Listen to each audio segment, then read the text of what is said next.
Hello music fans, I'm here to give you another one of my first impressions videos, and this is my first impressions of some albums that came out on Friday, March 4th, 2022.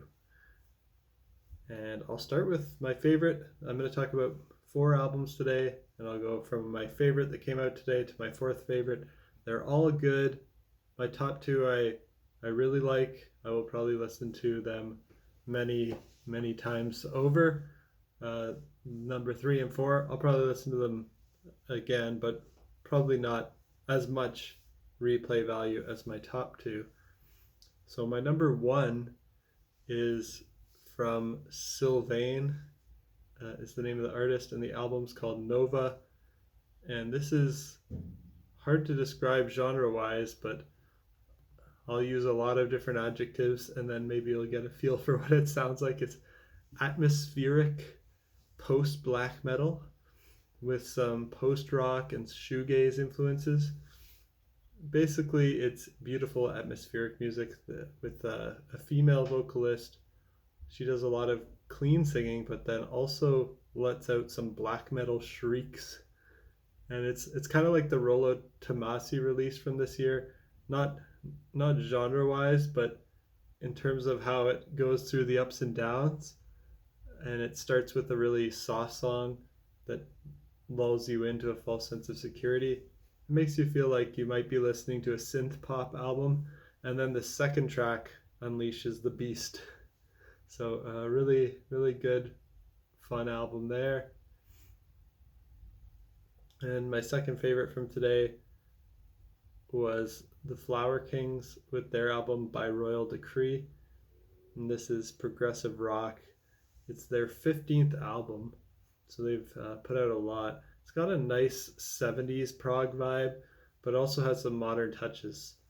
If you're a fan of the band Transatlantic, I think you'll like this. It also features Roina Stolt, who is involved with the Transatlantic project.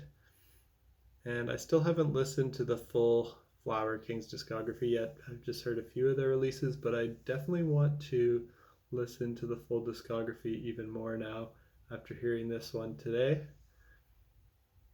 And my third favorite from today would be Marillion with their album An Hour Before It's Dark. It's a decent album, not the best that I've heard from them. And again, they've released 20 albums, so they've put out a lot of music. This is progressive rock with some symphonic and art rock influences.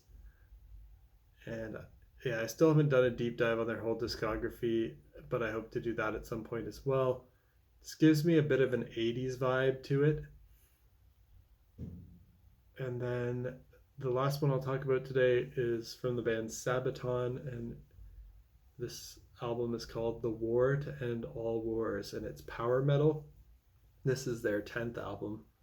I haven't listened to their whole discography either,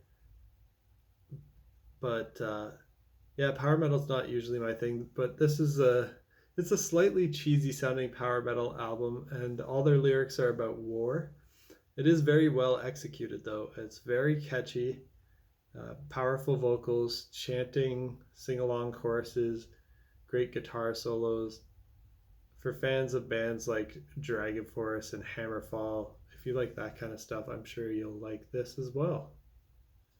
And that's it for today. Hope you enjoyed my first impressions of these 4 albums, and hopefully one of them tickles your fancy and you enjoy that. And until next time, peace out.